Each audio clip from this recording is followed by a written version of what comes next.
Alright, so you guys know I've been working on this Pro 1010 automatic. And let's see if I can get it to burp this morning. Or this afternoon, sorry. Just got back from work. Oh, of course that choke blade was open, so that didn't do me a lot of good. Now we'll get some in there. Go in there and pull this choke back if I can. Oh, I'll go grab a pair of pliers.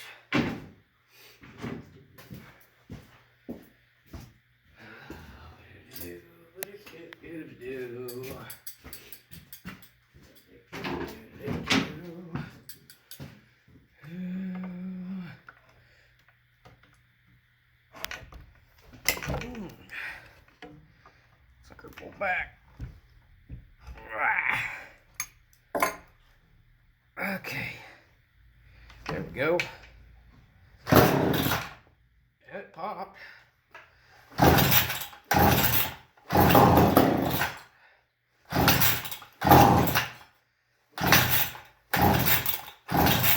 Well, anyway, the carb's probably not quite right yet.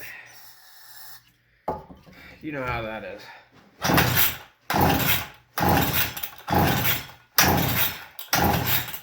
Anyways, that is not the subject of today's video, other than, wow, has that got compression. The subject of today's video is actually something else. It's this son of a gun.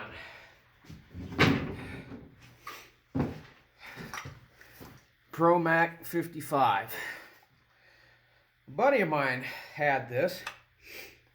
Been delivering wood to him for quite a few years, and he told me he had an old saw. Well, I asked if he'd still been cutting any, and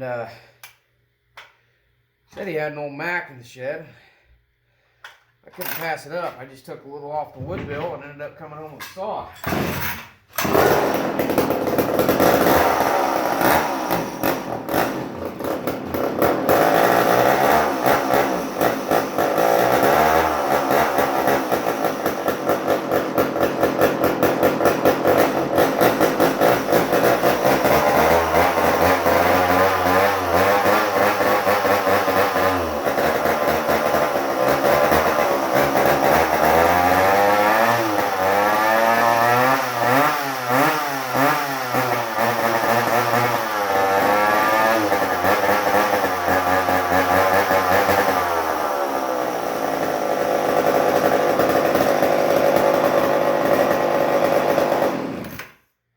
That sucker runs.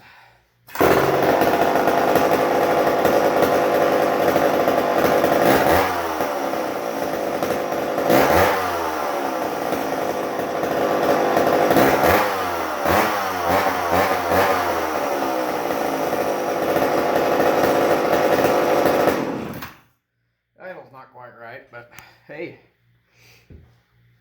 like I said, I just took a little off a wood bill for him, and he's got a wood for the winter, and I've got a heck of a saw. It's got a fairly sharp chain on it, kind of a small bar. I'll probably change the bar out to something else, but just figured I'd give you guys a quick look at that ProMac 55 and let you know I actually got one of these old suckers running. This has been sitting for about 3 years, and interestingly enough, pick you guys up. In here, fairly clean filter. I ran just about a tank of gas through it.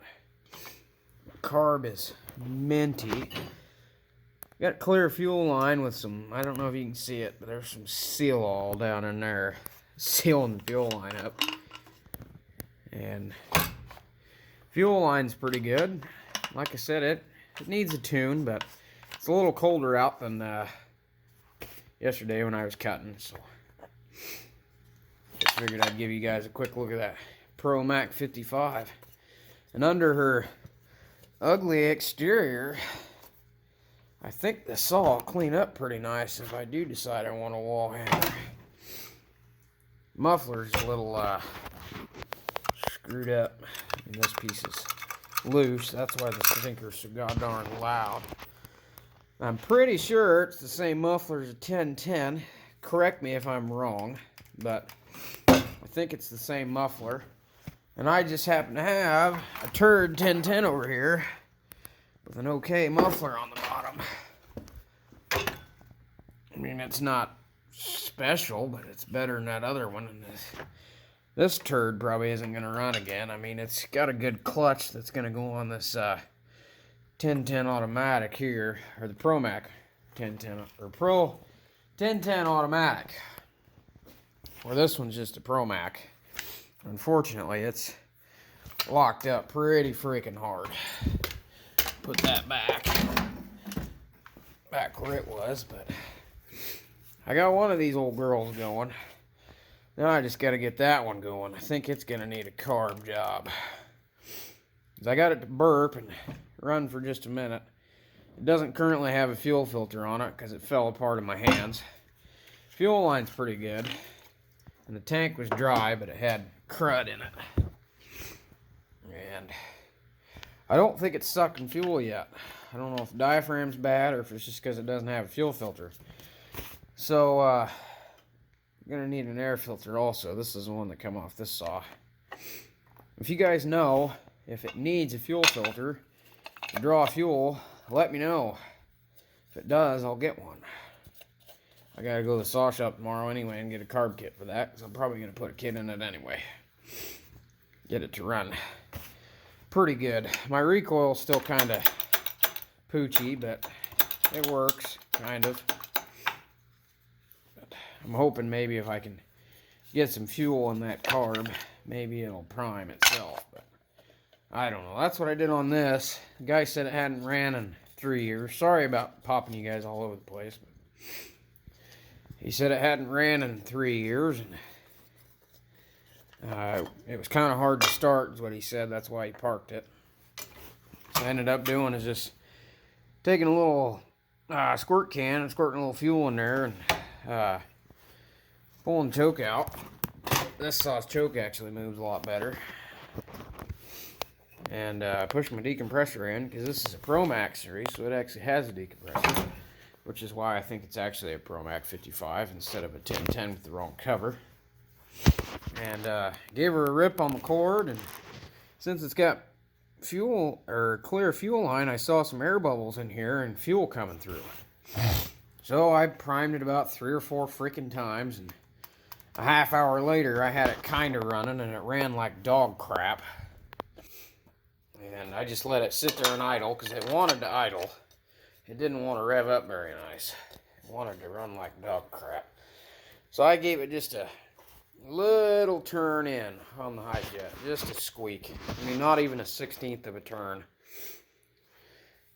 And turned the low jet in a little bit, because it was running a little lean and turning the bar and all that jazz. But anyway, I gave her a turn in, richened her up a bit, and let it sit there and run for probably 10 minutes just to get some fuel and oil in the bearings and seals and all that jazz. And then I gave her the old rat, and it revved up fine, and took it down to the oak pile, and hell, it freaking cuts.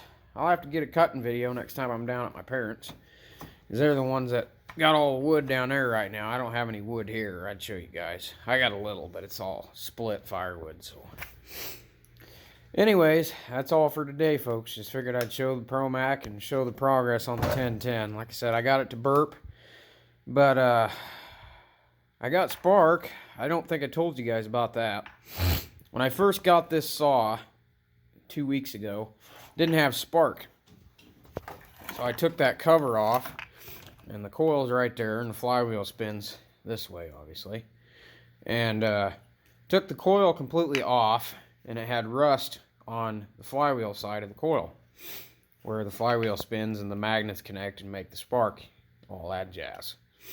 So, took a screwdriver and scratched that sucker up a little bit, cleaned it off, blew it off with some brake clean, did the same thing with the flywheel, and all I had the plug out, I did a spark test, gave her a quick rip on the cord, and I had a good sharp spark. But I didn't get it to fire. It didn't want to run. So I ended up just having some carb cleaner sit in it for a couple days. And then Saturday morning I come out here and sprayed some brake clean down in her and gave her a rip, and she freaking burped and ran for just a second. So that's a real good sign that I've got at least halfway decent bearings. I know I'm leaking out of my gas tank there. My gas tank seal's leaking. And my clutch is missing a spring. But that other turd saw, that ProMac 1010, that's the cover off of it, has got the brake, or the clutch side cover I need. It's over there with both the oiler plates and some stupid bar nuts that I'm going to have to replace because they're these dumb ones. But, like I said, I wanted it for this, the oiler plates and that cover. And I got her to run, so just be a couple more days and I'll probably have 2 Macs going. I really like this saw, to be honest. I don't know if I'm going to get rid of it. It runs really, really good and cuts really good, so I might hang on to that sucker a little while. This one I ain't decided yet because I ain't got it running, but we'll see what it cuts like when I get it running. I got to do the gas tank seal, and I got to do the oiler seal. I'm going to do the oiler seal first because it's smaller and easier to do, quite frankly. And I can probably make that with some gasket maker compound or some paper gasket maker and just make a gasket. Gas tank seal is going to be a little harder. I'm hoping I can get online and find one, but I doubt it. If not, I'll take that ProMac apart and see if the gas tank seal's any better on it. I'm hoping maybe between the two of them I'll have a good one. Anyways, that's all today, folks. Thanks for watching. See you in the cut.